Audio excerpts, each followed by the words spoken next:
Hi everybody, welcome back to the channel. Today we're going to be taking a look at the Four Horsemen's Figura Obscura, Masque of the Red Death. If Saturday morning cartoons fueled your imagination as a kid and powers your action figure collecting now as an adult, then you're in the right place. Thanks for stopping by and welcome to Saturday Morning Toy Collector. And if you like my content, please consider subscribing.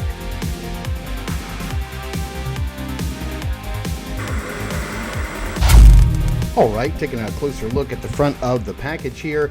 You have this beautiful spooky art by Nate Barks. It says the Masque of the Red Death, Four Horsemen logo, the clock on the side. This nice little write-up of Edgar Allan Poe's original story. Of the Masque of the Red Death, which is really cool. It tells the story of Prince Prospero. It actually comes with the actual short story inside the package, so we will take a look at that in a minute. You do have this nice artwork by Nate Barch on the inside of the slipcover. It is Prince Prospero in the middle and the rest of his people at the party, and they all represent the 7 deadly sins. And there's 7 different windows with different colors of pane glass in the background. You can see everything he comes with, and then you can put the cover back on. So let's get this guy opened up and take a closer look. All right, starting out with the accessories that he comes with. He does come with the Masque of the Red Death book, written by Edgar Allan Poe. It's got that nice logo on the front. I'm assuming designed by Nate Barch. And then you have the whole story here. And basically, you can pause this and read each page if you want. But Prince Prospero is trying to outrun a plague that is sweeping his land, and he wants to survive, so he holds up in his castle for 6 months, throws this massive party, invites thousands of people, has different rooms of different colors, and then at the stroke of midnight, someone shows up in a red cloak and a mask and kills Prince Prospero, just showing that you cannot outrun death. So that's the short of it. I did want to show off on the back of the package, you have this nice artwork where you can see the 7 rooms with the 7 different colors, and then this plague doctor riding in a horse and carriage carrying out more victims. Starting with the accessories, he does have this nice blood pool accessory that goes underneath the clock. It's nice and shiny and reflective. It looks like liquid, and it looks like blood is pouring out from the bottom of the clock. You do have this nice clock that comes in several different pieces here. You do have this this bottom piece that fits on the bottom that you do have to install. And I got to tell you, lining up 4 little pegs into 4 little holes from behind a camera is not easy, and it is, there we go, I'm trying to get that thing to snap on all the way. Have this nice relief on the front of like a demon. The bottom part does come off if you just wanted to have a stand, and then you do have the clock, and the front part of the clock comes off. This thing is so nicely detailed. It's absolutely insane. Taking a closer look in here, you can see it does say the stroke of midnight, and then you see the different globes at the top. One looks like a skull face, and then the hands are not movable, by the way. You can't change it to anything. You do have these holes on the top, which are keyed for this raven, which is a nod to another Edgar Allan Poe story. And this little topper goes on the top of the clock, plugs right in, and then you have this nice raven sculpture that goes on top of your clock. And this is just an insane piece, and one that I'm really glad that they included.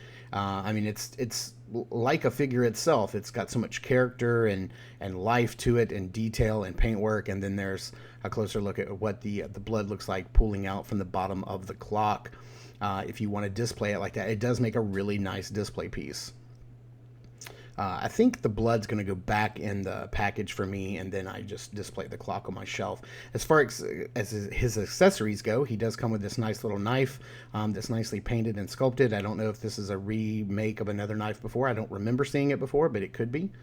You can let me know down in the comments below if this sword's been, or this little knife has been made before. We got a bunch of different hands. His right hand is red and bloody. It's like the touch of death. So you got a horizontal hinge on the first hand, a vertical hinge on the knife holding hand. You do have a horizontal hinge on another knife holding hand, which is great. And then you get those same hands on the left hand, which are black with like bloody fingertips. So you've got a vertical hinge, a horizontal hinge on the two gripping hands. And then of course you do get a horizontal hinge on this gesturing hand, which looks really nice and creepy. Taking a closer look at the figure itself, here is the figure completely clothed in all of these nice soft goods by C. Jessam. All of this has wire running through it.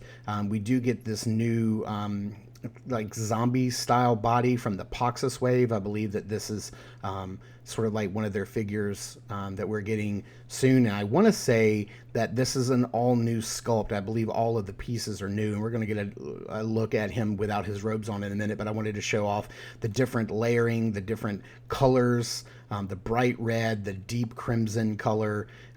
It just looks really cool. Now, all of these are stitched together on the right shoulder. The upper piece is stitched there. The darker red robe that's on the outside right now is also stitched right there, and you can see some of the wiring running through. And then, yeah, it's all stitched in that right on that right shoulder. Now you can snip that little stitch that holds them together if you want to get it completely separated, which I may do in the future. I just haven't done yet, but I did want to show how all of this is kind of layered. I think I may have to pop some of these pieces off, maybe the head and the arms, to get this off. So I'm going to do that off camera, but I did just want to show, you know, how it kind of drapes, how the hood works over the head. It just looks really, really cool. And yes, we will be taking that mask off and showing you what's underneath, but I'll give you a spoiler warning before we do that. Okay, now I've gotten all of the cloaks off and all of the robes, and you can see exactly how he comes, and I love this body. It's very decaying and rotting. You can see many spots where the skin is pulled away, and you can see the muscle and the sinew underneath, which is really cool. It's a very lithe body. It's very thin and gangly.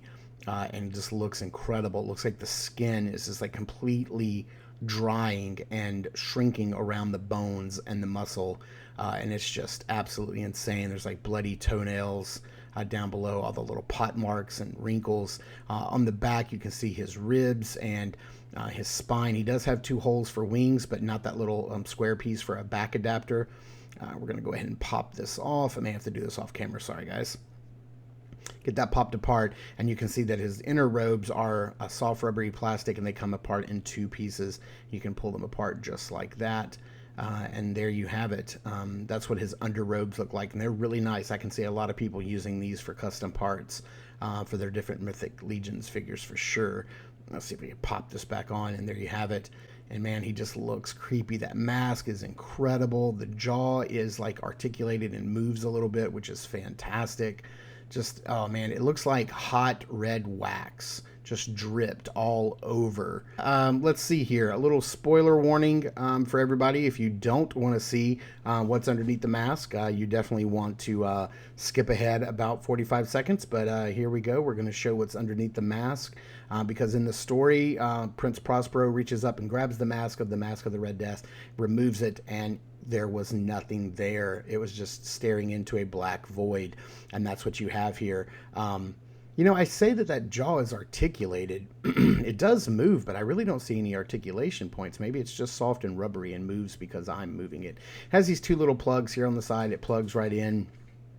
It stays on pretty well. It's not going to fall off or anything like that. And you can see how the jaw is moving around. As far as our articulation goes, he can look up so far before the head pops off, which is ridiculous, but only can look down about that far. Not very far at all. He does have some nice side-to-side rocker. The arms can go all the way out and hit that T-pose and then some. The arms are really good. They're also made to come off really easily because, you know, with the robes and everything, so they pop off no problem. They can go all the way around if you want them to. Of course, no upper bicep swivel. We do have this single joint at the hinge at the elbow, but that thing gets well past 90, which is fantastic. It has a little hinge there. We have some vertical hinges and a swivel on the hands that come on him. You saw how the torso is connected with that ball joint, so it can rock back and forth and side to side.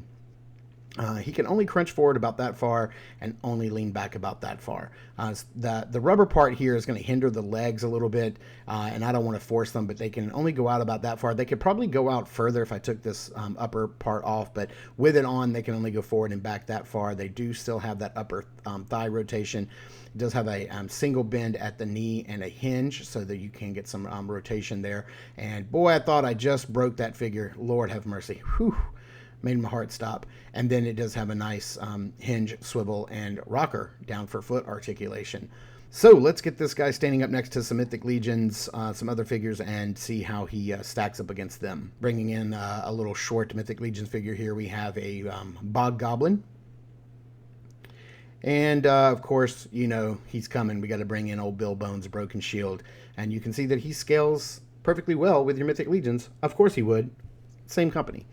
Just a different figure line. All right, now we got his robes back on, and I want to do a couple of pop and swaps here, just to show you what some other heads would look like if you wanted to pop some different heads on and see what he looks like. So we have the vampire head from the Mythic Legions head pack, which looks very menacing with that bright white face poking through that bright red cloak. It looks really cool. Then we have this demon head here, of course.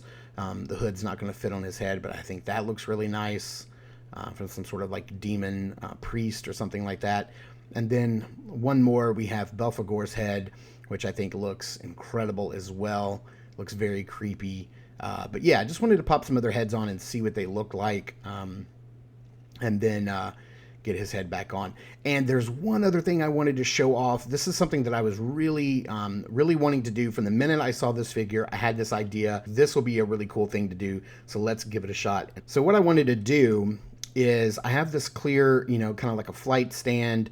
And I wanted to take the body apart and then reach underneath the body where he still has this little, where he has the little ball peg, put him up on a flight stand, and just have like this kind of like this floating specter, you know, this thing that has no lower half of his body and just kind of floats through the air and is like only, you know, manifesting a physical form from sort of like the waist up and have like a specter look. I just think this is really cool. It's really neat. The minute I saw this figure in all the robes, I was like, I bet we could pull this off with a flight stand, and I think he looks pretty cool. So let's get this guy into some backdrops and under some lighting and see how he poses up.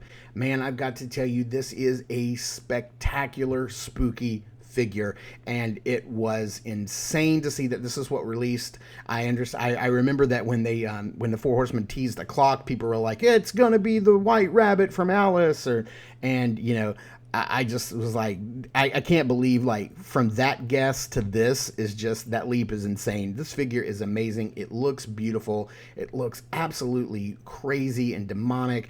The story that it comes with is insane and cool. And if you guys happen to be watching the Netflix series, The Fall of the House of Usher, one of the episodes is based on the Masque of the Red Death, and it pretty much plays out exactly like it does in the original story. Thank you so much, Four Horsemen, for putting out this super creepy figure just in time for Halloween. It is amazing and is going to make a great addition to my Figura Obscura collection. So thank you guys so much for tuning in and watching. I super appreciate it. Please continue to check us out over at Instagram at Saturday Morning Toy Collector. I am the Saturday Morning Toy Collector. I'm your host, Mark, and remember, I will see you in the toy aisles.